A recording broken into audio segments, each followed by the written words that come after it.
again, Okay. and that will give me the opportunity to correct the date. Because it's actually July the 9th. It's today the 9th, okay. Today's the 9th. Well, you know, I misspoke. listened to you talk about the date, and I realized as I listened to you, I don't know what day it is.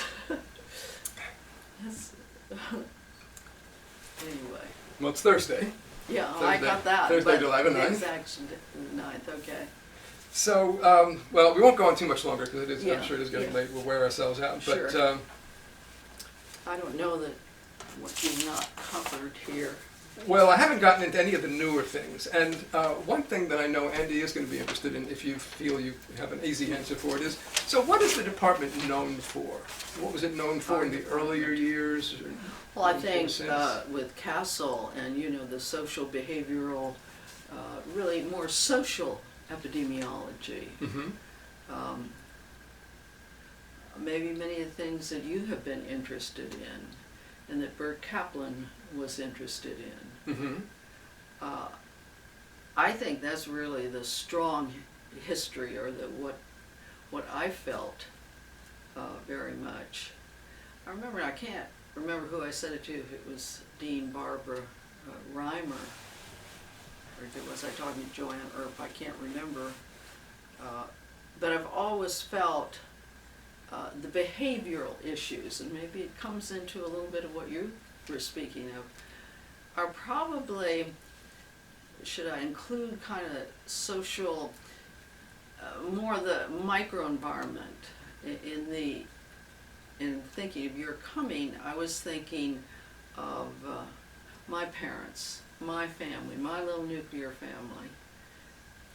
What an important role that relationship had in forming me. Mm-hmm.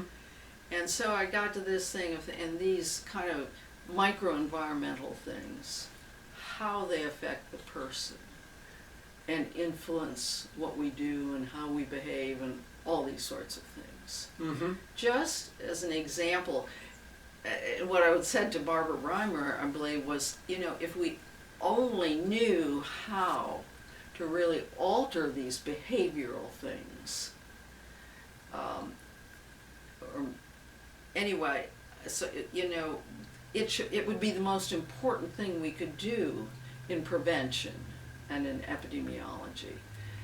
But I don't think that the kind of, and this is not a negative toward behavioral science departments or anything like that, but what we've seen in public health in trying to modify behavior, educate people with ultimately the goal of modifying behavior, it's more than just education. Mm-hmm. It's got to have an impact, it's got to have an Mhm. effect. Mm-hmm. We just haven't been very good at it. It doesn't seem to me. Now, always the example of smoking, but it was a heck of a lot more than epidemiology that made the difference in smoking. Well, of course, smoking, the effective changes in smoking behavior have not necessarily been through individual behavioral interventions. No, that they haven't. I think it's the social milieu.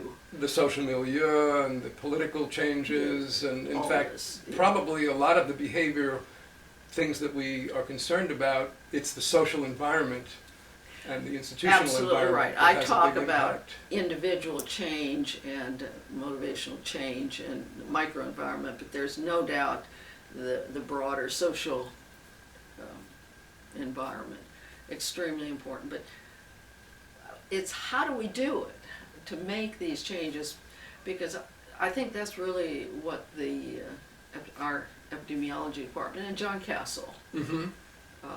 really got things going. Mm-hmm. And that's what I think we were known for, but I think it's an area that needs tremendous more effort.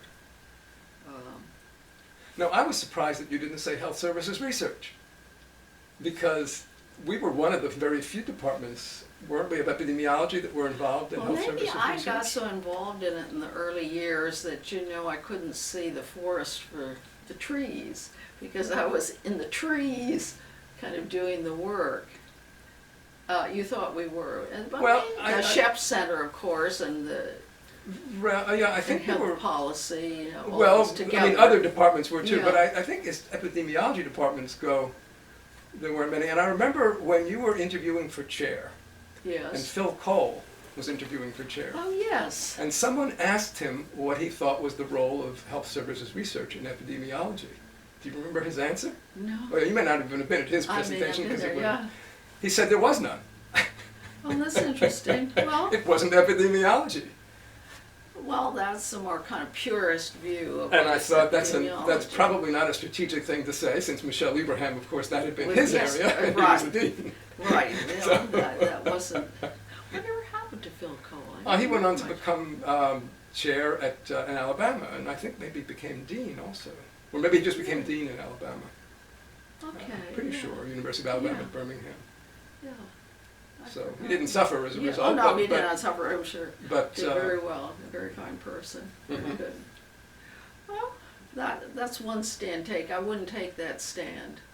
Obviously, that he took. No. no. No, I think there's a major role for epidemiology in health service research. Obviously. Mhm. I think when I was chair, that issue of kind of getting a more biological science base Mhm. into epidemiology, there was a lot of conflict over that. Not everyone agreed, and that's the way it should be. Everybody shouldn't agree. Mhm. I think that it's pretty well accepted now, and I think that has been an important shift in epidemiologic thinking, that we need to integrate more of the biological sciences into our epidemiological research. It strengthens it, Mhm. to me. Well, and you really brought that transformation into the I department with the worked on that, laboratories, and I with believed through in the it, Cancer and, Center, the collaboration and Yeah, joint and laboratories. the biological markers concept of Mhm. kind of a limited statement of the whole thing, but that concept of biological markers and intermediate level markers and the spectrum of disease concept in cervical cancer has moved into many diseases, actually, Mhm. spectrum of disease. So I think that we did well in moving into that area, Mhm. in involving that. What do you see as kind of other areas in which the department has stood out now in the years since I've no longer been chair? Oh, since then.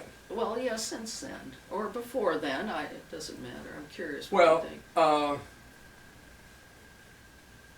I know this is you're interviewing me, Well, but I have a curiosity. I'd have to give that some thought. I Yeah, don't want to say yeah. anything on the record until I think Sure, about that, reflect sure. on that a little bit, because Yeah. my mind has not been Yeah. there. Yeah. In the earlier years, though, I think the Evans County study, the cardiovascular disease research, certainly would be I'm negligent. major. You're Well, absolutely you're not absolutely negligent, right. but Absolutely right. That some of the cardiovascular work that was very noteworthy. foundational, really. Yeah, foundational is a good word for that. So that's certainly true. And Abdel Omran's work in population, that was a fairly unusual area for epidemiology, and I don't know how much, I didn't really follow his work that much, but Well, I worked with the World Health Organization in their reproductive health program. And there was a lot of epidemiology going on. Mhm. And there was a lot of interest in epidemiology, and they had some funding for grants for epidemiologic research. mhm. So I would say, really, the basic science of that activity in that program was epidemiology. Mhm. So was Abdel Omran a starter in that, initiator in that? It may be. Well, he had a WHO-funded center, I think, at UNC for a number of years, studying family planning and population issues, abortion, May some other have area. been, may have been. I wasn't fully aware of that, Mhm. but it doesn't mean anything. It may well have been. What led you to decide to go in for the chair when Michelle was I was becoming interested in it. Uh-huh. I wanted to. Uh-huh. But I can't tell you what specifically. Why were you, I mean, just out of curiosity, why were you interested? What did you think it would enable you to do, or Was it just you didn't want to take direction from somebody else, or? I never felt overly directed. That's one wonderful thing about our department. Mhm. And I hope I, as chair, continued that sort of, you get a lot of very capable, intelligent people who are motivated and have, interest areas, and kind of leave them free. I mean, they have their responsibilities, they're teaching and everything, and you have all these good students around, and I always thought that was the best administrative policy, and I feel that's a policy that was applied to me, and I'm very happy it has been. yeah, it has has continued to that be way. that policy, because that's what made sense for our department. I remember once some review group coming in and telling us, I don't remember if it was specifically the epidemiology department or some review of a school of public health, but that there should be more administrative control from the top, and I was thinking, that wasn't my point of view, at least for us. So what did you think you would be able to do as chair that you couldn't do as a faculty member? Well, that's a good question. I don't know that I have a really good answer. Maybe I had some desires to be in charge. Maybe I had some desires to influence directions. Mm-hmm. Though we were minimalists in control, we could certainly influence directions. And I had enough awareness of what was going on at the NIHs to see directions of research.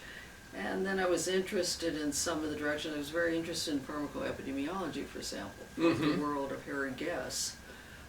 And I thought, well, maybe I could have some influence in these kinds of directions and in appointments to the department. Mm-hmm. I was always thought we had very good students. Ann Coker was the name of the other woman with Shirley Thompson, who went to the School of Public Health. Is it in Columbia? I think it was in Columbia, yes. South Carolina, yeah. In fact, did she become chair there? I think Ann did. Ann Coker did.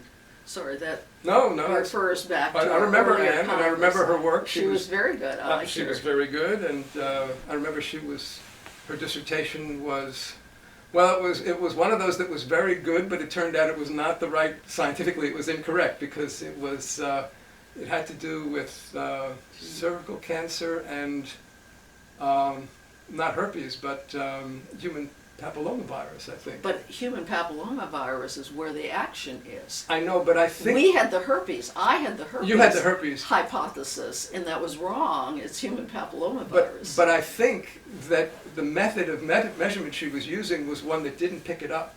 Oh. And I think her dissertation was saying, well, turns out it's not. I may be misquoting this, and I guess that's risky on the recording. I might have to cut this out. Yeah. I think it was a southern blot or something method. Oh, the wrong kind of technology. It was, lab well, it wasn't. I technology. mean, at the time, that was what was the What leading was edge. being done, And so, yes. well, it was actually not. I mean, it was advanced on what was being done. And so, and I think you thought, well, now because now we have a better method, but it was unfortunately not advanced enough for something like HPV. HPV is very difficult to study. We've been stuck, and if we're stuck with these lab problems and inadequacies, what about the people that are spending their lives doing that, where that's their discipline? We're trying to incorporate their discipline, and sometimes we're disappointed it doesn't work as we think it should or would, or we don't know enough about it, and we rely on they somebody presumably else. thought it would work too. I mean, that's how you find out that things don't work. So trying. that's what, and yeah, well. So, but she certainly recovered from the whatever disappointment there was. Yeah, and she did. Done very well. I actually, she was giving a talk at the American Public Health Association. She received an award at the American Public Health Association Wonderful. in the epidemiology section. And I actually, I had an earlier version of my smartphone, and I actually videoed from the audience part of her talk. And well, if you're in touch with her, tell her that I think of her. And I will. what an I will. excellent, I'll look up my. We exchanged emails after that because I said, by the way, I have a recording of your talk. And she it's is wonderful to meet her. I liked her. Thought very highly of her. So you became chair for unspecified reasons. Unspecified reasons. Yes, I think I wanted to do that. That's been sort of my life. I wanted to do something, and I knew I wanted to do it. And can I tell you exactly why? And you certainly did. You know, you had a wonderful record as chair. I mean, besides, I mentioned in the beginning the personal benefits that I got from your chairpersonship, but then there was I hope the... so. I think the department went well. The field has gone very well. Mm-hmm. I think epidemiology has really advanced as a field and as a discipline. Mm-hmm. Nothing stands still. I've learned that.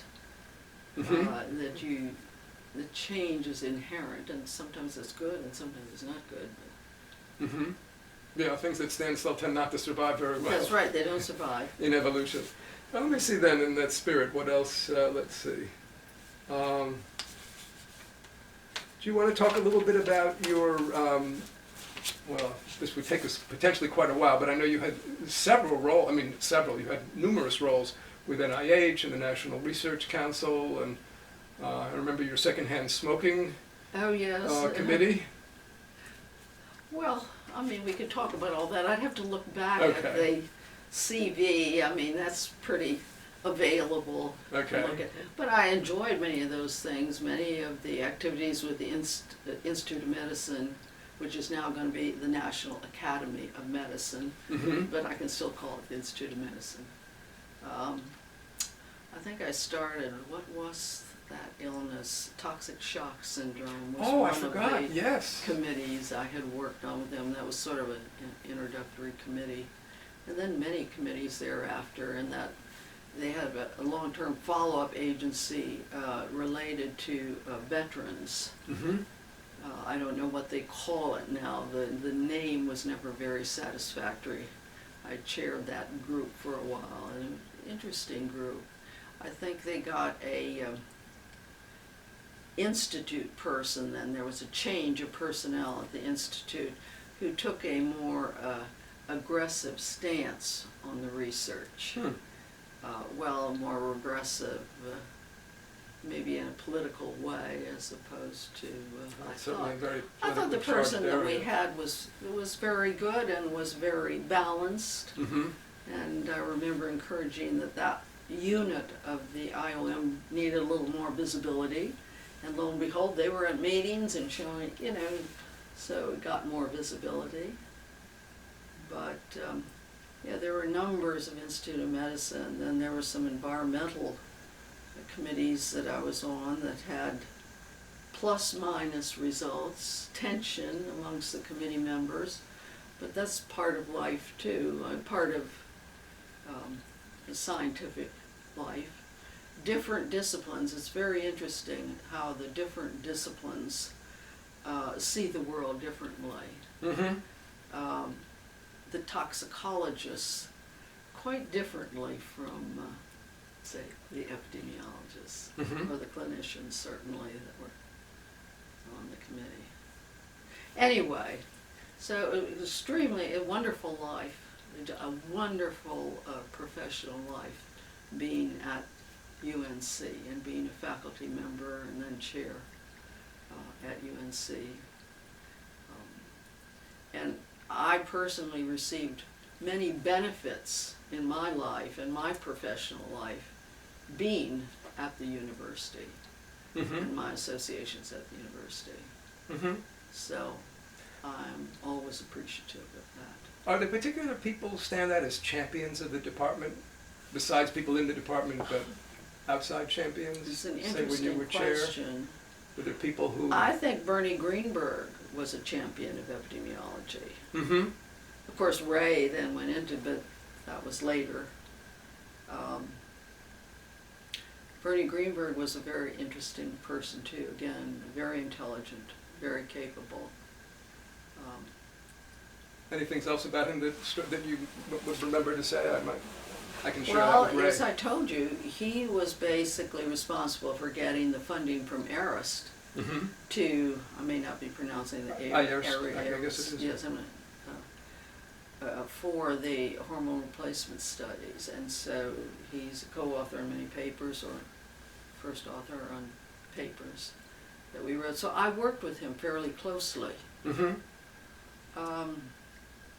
he was a demanding person, demanding in a very positive sense. He had expectations of getting work done, and people responded to it. People all capable of meeting his expectations, but he had a way of, in a way, bringing out the best in one and getting one to do the work. I never felt pressured by him, but his presence and his ability to see through things, you wanted to do your best. So he did a lot for the school. I think sure. his person, his knowledge, his abilities, his intellect, and his many connections around the world. And then when you were chair, of course, Bernie wasn't able to help, and Michelle, I'm sure, was a champion of the Department of Epidemiology. Well, I didn't even mention that. I think Michelle was a champion of the department, yes. But are there other people who stand out from elsewhere in the university, perhaps? I think Cecil Sheps. You had closer relationships there, though I knew him some. Had some relationship with him. I think he championed epidemiology. Now, his wife, Mendel Sheps, what was she an epidemiologist? What sort of pseudo, sort of. Either, or that or biostatistics. I think technically she right. was biostatistics. I think you're right. I think you're absolutely right. But I think her publications include some that would be epidemiology would probably be happy to claim. Yes.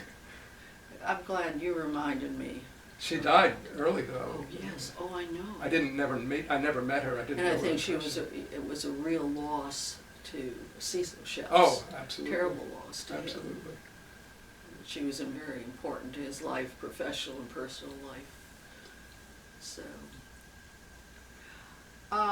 as one thing, I think perhaps as when I was chair of the department, and I'm just looking at we're the coming to notes the here. end, it's something perhaps I didn't think of enough in terms of making sure the obvious places, the Cancer Center, the Pop Center, but that wasn't necessarily that was all the faculty were doing things with everybody. And I think medicine, I think many of the departments in the medical school think well of epidemiology, and it's not that anybody's done anything particular except working with various people in the department. You gain a respect for a department when you have associations with members, good associations, and you realize, hey, these people can do something. They have something to offer. That's a very good point. It's interesting. Andy Olshan, when he was a young faculty member, Whom you hired also. Whom I hired in our department, he actually met my son, Gregory. Gregory was doing his residency in ear, nose, and throat. And Andy was involved with, I think it was cancer. It was head and neck cancer, wasn't it? Head and neck cancers, exactly. I don't think they ever worked or had a paper together or anything like that, but we did know him. So there, just as an aside, even into ear, nose, and throat, the Department of Ear, Nose, and Throat, epidemiology had a little presence there. So epidemiology had a lot of presence, I think, in various fields and departments, in pharmacy, in nursing. Were there other chairs in the School of Public Health whom you worked with closely? Well, always biostatistics. I worked much more with biostatisticians, I think, than later epidemiologists. And perhaps it was because my training was weaker that I felt the need.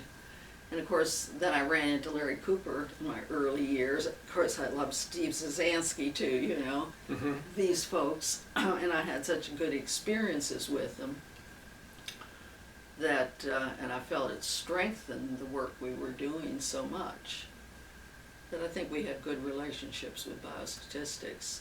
Could have done more with environmental sciences or any of the departments. I think different faculty of our faculty have worked with Nutrition, June Stevens, look, I mean, Mm-hmm. I think we've done very well in having faculty-student participation. Well, you know, they say that UNC is terrifically collaborative, you know, across departments and Yeah. across schools, and although I've not been at any of the universities, that's my impression, certainly. Yeah. Sometimes it's good if you don't know things. If you don't know the antagonisms that exist elsewhere, Mm-hmm. or might exist in your own place, and you kind of go naively forward, sometimes it's just as well. Mm-hmm. And then things kind of work out. Mm-hmm. Now, you mentioned centers, though, and I remember there was this issue about overhead and centers. Oh yeah, there was always an overhead issue. And in the beginning, the early years, maybe even in the early years you were chair, that there was no overhead sharing, that whichever department was the lead. Oh, we always shared. So maybe it's before As long then. as I knew. Maybe it's before I mean, then. there was sharing of Mhm. overhead. And I think you made the point that besides the overhead, though, there was the question of building up the department's infrastructure. Well, I'm sure I got into some of that. It's not something that I remember as being I remember you telling me once, well, you know, if we don't get grants through the department, we don't hire the programmers and the people to supervise them and the business people who do the Yeah. grant work, and then we can't do the grants. And during your reign, epidemiology, I think, developed one of the preeminent business offices in the school. Well, I'm sure that was very important to me at the time. Well, And to all of us, I mean. Well, you know, I think people said, you know, let's put the grant through Epi because you all have the business office. Yeah, those are very important issues. Yeah, and it's continued that way. Yeah. I think Epi still has an incredibly Good, I'm so glad. effective business office. We had some very good people there Mhm. again. I remember I was sort of amazed at state personnel and how you described all this, and it wasn't Oh. the person, it was the job description. Mhm. I like to have some good people with those job Mhm. descriptions. Mhm. So for my last topic, let's come to those skits. Pardon me? Let's talk about the skits.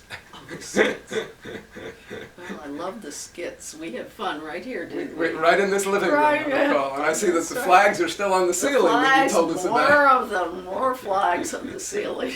And as I recall, we had a party. Oh, we had a party at David Savage's house, but we didn't have a skit. I think that was Oh, after yes, the I remember skits. going to parties at his But house. Joyce Allen would write the skits, Marilyn Vine. and then Marilyn Vine wrote the skits. That's right, Joyce Allen started Allen wrote it. out some. Well, Joyce Allen wrote the ones for the faculty, and Marilyn wrote the ones for the students because she was a student. And then you thoughtfully put her on the faculty, and so then she could write skits for the faculty. That was the way it worked. And I'd love to get some of those scripts well, you know, from the when early. I retired, I asked for a set of those skits. Oh, really? And I have them somewhere. I won't try to get them right now today. Wonderful. But I do have a set, and I can't swear that it's complete, but It it's would be much more complete than anything I've gotten a hold Okay. of so far. I can so give you- please I can do, get- and I I will will give them find the back. I will skits. scan them and give them back. yes, I would like those. I scan everything now because Yeah. I can't find anything on paper. I see. So you scan everything. I scan them, Oh, and on the good computer, for I can, you. there are search tools. So you've got everything. That's my plan. That's Good my for you. plan. I can give you. I'll get you the booklet of skits. I scanned John Castle's lectures because Really? you know, by the time that I came to take them, he was giving out verbatim lectures, and he would stand at the lectern and read his lecture verbatim. And they tell you now, you know, the last thing you should do is read your Yeah, lecture, yeah. and it was so powerful He could do it. that you know it Yeah. was just. So I scanned those. I have them online. Good for you. And I actually corresponded with one of his daughters and got permission to disseminate them.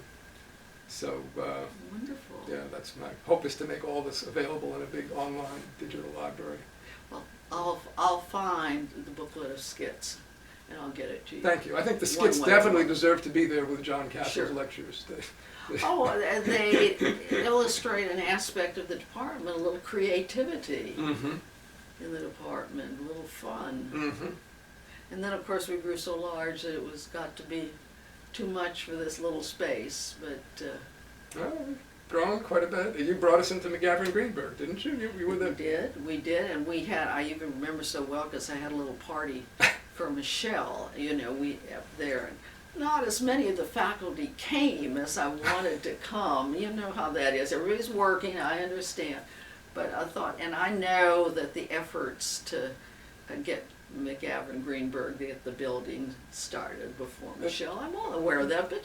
And he named the building after Bernie. Yeah. And Ed McGavin. But I know Michelle worked tirelessly. He worked tirelessly to get the building, and we got in the building, and we had the party for him. And I hope I was there. well, I don't specifically remember. I have no memories. I certainly would have been if I could have been. I didn't keep a list of who came and who didn't. But it's one of the things I do remember because he worked on it. So. Well, I've taken a lot of your time. This has Well, been a supreme pleasure for me.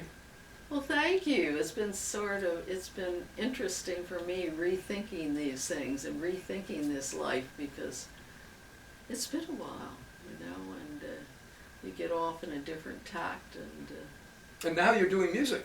doing a lot of music. I'm going to 2 chamber music workshops back to back. I'll leave next weekend. You said in Brattleboro? No, one is in Bennington, Vermont. I always get them mixed up. Bennington, Vermont, and then Brattleboro. Brattleboro is near where yeah. Marlboro is. Yes, And I was thinking that's of right. Marlboro, Yeah. but you're not going to the Marlboro Music Festival. No, this is a little more amateurish. We are amateurs, but they are good, very good, Good amateurs. many good amateurs. Good And we, amateurs. of course, get our assignments in advance, what we're going to play. Sometimes we have preformed groups. But after Bennington, then I go to Wellesley, and it's a very similar kind of setup. Mm-hmm. And you're still violin. I mean, Always no more piano. violin, and we have coaching morning and afternoon, and then programs at night or more playing of something. Now, you weren't at the Chamber Music Workshop this year, were you? I was Here at not UNC? there this year because I went up to Boston Oh. for my grandson's 9th grade graduation. Oh, congratulations. From his school, Wonderful. He's Wonderful. 14, going to be 15, and he's taller than I am by some. So at that gangly stage. Uh-huh. But I felt I wanted to go. Sure. So, Sure. but I missed the chamber music workshop. You went and you. No, I didn't actually Oh, go. you don't? I mean, my cousin comes down. Yes, Ed, I know. and so he was there. Ed, sure. He was of there, course and he I know. stayed with us. But I was actually housebound. That was when I was already. In fact, that was kind of at my lowest with that one of those weeks. So I missed it. But I don't usually come to more than just a couple of the concerts Sure. to be there for Ed I'm and sure. enjoy them. But Yeah. He is your cousin. he is my cousin. He's actually a generation above. above because, you, yeah. because my grandmother, and get this right, my grandmother was his mother's sister. But the family had children over such a long span I see. that his mother was could have been in the next generation, but was actually in the same generation as my grandmother. Really? Yeah, this was, of course, a number of years ago, Yeah. and there was like a 20-year or more span. It may have been more than one marriage also, I'm Yeah, not sure. sure. There was immigration and everything. But but I knew him, I mean, growing up, he was a cousin, so I guess he's a first cousin once removed?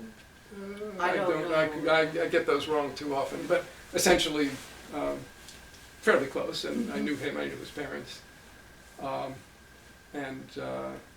He actually knows more of the family history than I do because he was in Manhattan and interacted with more of the family in that vein. Where were you raised? Well, I was born in Baltimore. I grew up there for about 7 years, and we moved to Brooklyn, New York. My father was a physician, and he was at Sinai Hospital in Baltimore, and then he got a position at Maimonides in Brooklyn, in Downstate Medical School. Yes. So he actually had gone there. He was head of the clinical services, I think, at Maimonides, and was in the department, a professor in the department downstate. And a year after we got there, he died. Oh. So I grew up in Brooklyn, but without my father. Oh my gosh, Yeah, he died, then you... He was like 40. It was, Oh. it was very tragic. My A poor mother. cardiac event, or? Yeah. He had a heart attack, and Oh, in those days there wasn't much they could do. So even though he had his cardiologist from his hospital was there to care for him, they didn't really have things to do. And so he died within an hour or something. So my mother grew up she raised 3 children as a single mother, and heroically. heroically, yeah. And she was a lawyer, but she didn't practice for years. And then when she got to be, when we finally went off on our separate ways, she went back, she relearned her law. Really? She took a course, I guess, at the Bar Association and did a lot of reading, and she got a job.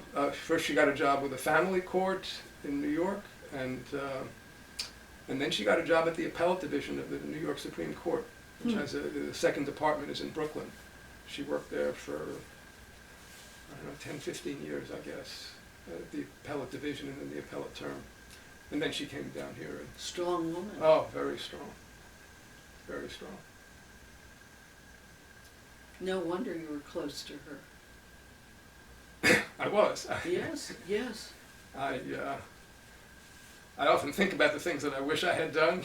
Oh, So, Vic, do I but, think about the things I wish I had done with my parents and for my parents, and I think you were very good. She lived right next to you. And you were Marion was wonderful for her. I mean, Marion would take her, especially in the latter years when she couldn't really get around on her own. Yeah. My wife would take her Marion, shopping well, and Marion's been a wonderful person to do everything she's done. You know, it's very hard, and I think in a community like this where there are a lot of high-flying people and a lot of, intelligentsia, that's not the best way to put it. It's hard to be a person who is caring and cared for your children, cared for you, cared for your mother, caring now. It deserves great rewards, and I hope that Marion feels rewarded in her. I try to help.